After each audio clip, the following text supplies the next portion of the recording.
प्रिय विद्यार्थियों, कल अपन वेगनर का महाद्वीपीय प्रवाह सिद्धांत का अध्ययन कर रहे थे।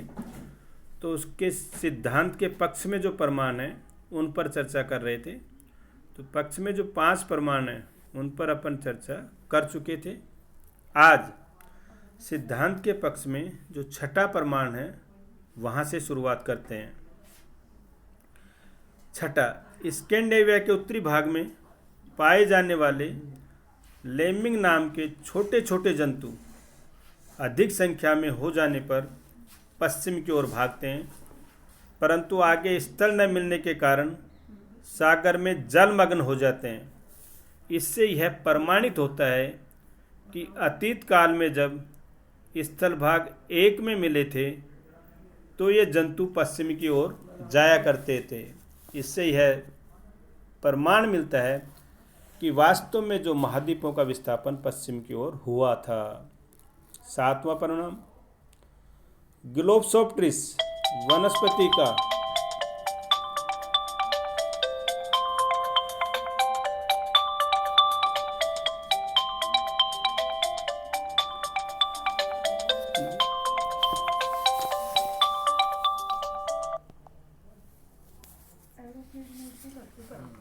एरोप्लेन मोड पे कर दो। फिर कॉल ही आई। फिर वहीं शुरू करना पड़ेगा ना चल लो है ये लो बस एरोप्लेन मोड पे करा करो सर, कॉल नहीं आती थी बीच में। चल। 7वां बिंदु, ग्लोब्सोप्टेरिस वनस्पति का भारत, दक्षिण अफ्रीका, फाकलैंड, ऑस्ट्रेलिया तथा एंटार्क्टिका में पाया जाना यह प्रमाणित करता है कि कभी ये स्थल भाग एक थे। 8वां प्रमाण, कार्बोनिफेरस युग के हिमानीकरण के प्रभाव का ब्राज़ील, फाकलैंड, दक्षिण अफ्रीका, प्रायद्वीपीय भारत तथा ऑस्ट्रेलिया में पाया जाना तभी संभव हो सकता है जबकि सभी स्थलूप कभी एक रहे हों तथा दक्षिणी ध्रुव डरबन के पास रहा हो। अब आगे ये प्रवाह संबंधी बल के बारे में चर्चा कर रहे हैं।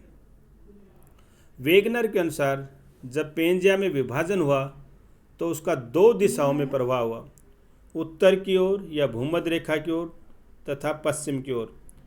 ये प्रवाह 2 प्रकार के बलों द्वारा संभव हुए।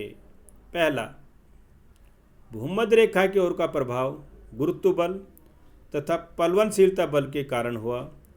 महाद्वीप जो सियाल का बना है वह सीमा के ऊपर आसानी से तैर रहा है क्योंकि उसका घनत्व कम है।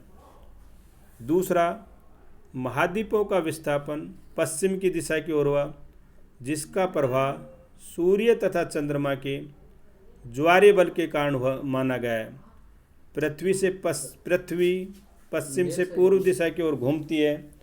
ज्वारीय रगड़ के भ्रमण पर रोक या ब्रेक का काम करती हैं। इस कारण महाद्वीपीय भाग पीछे छूट जाते हैं तथा स्थल भाग पश्चिम की ओर प्रवाहित होने लगते हैं।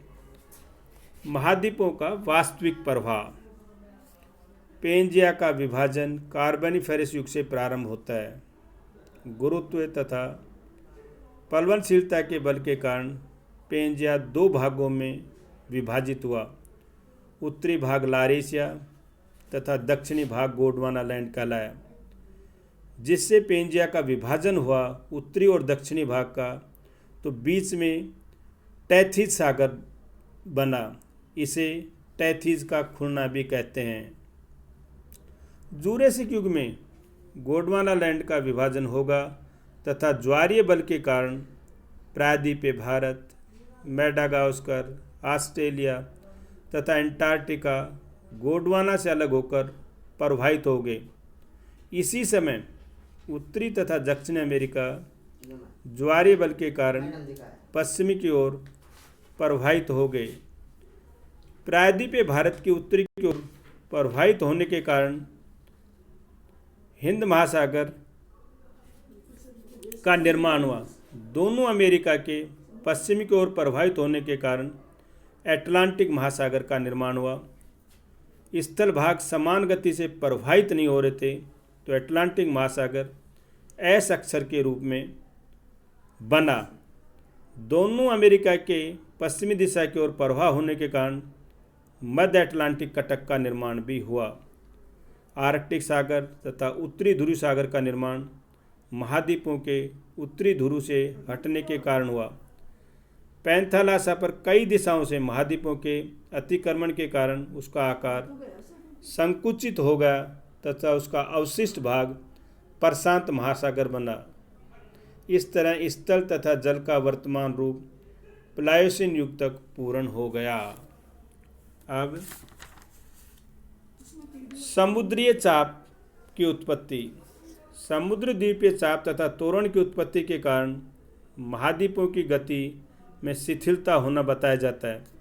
जब एशिया का स्थलीय भाग पश्चिम की ओर प्रवाहित हो रहा था, उसी समय कुछ भाग महाद्वीपीय प्रवाह के साथ नहीं दे पाया तथा पीछे छूट गया, जिससे सखालिन, क्यूराइल, जापान, फिलिपाइन आदि द्वीपों का निर्माण हुआ।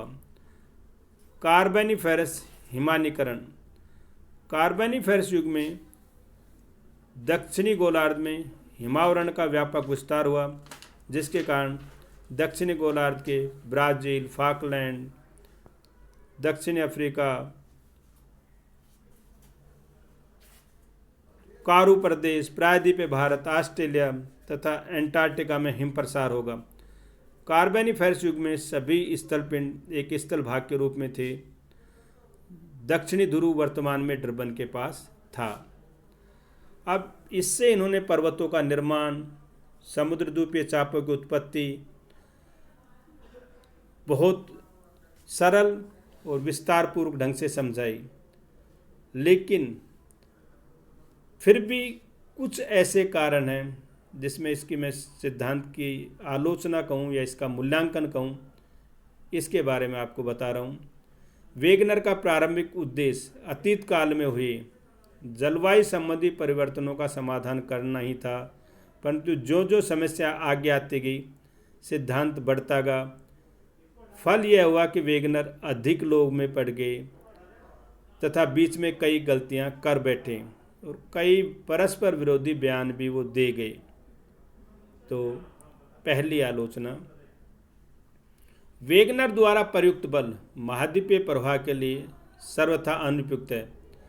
चंद्रमा तथा सूर्य के ज्वारीय बलों के कारण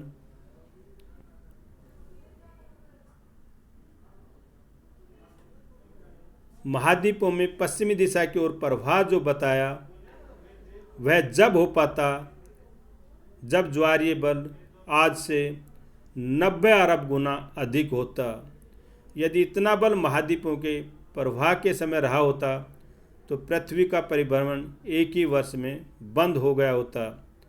इस तरह गुरुत्वीय बल के कारण महाद्वीपों में प्रवाह नहीं हो सकता, बल्कि इसके प्रभाव से स्थल भाग आपस में मिल गए होते।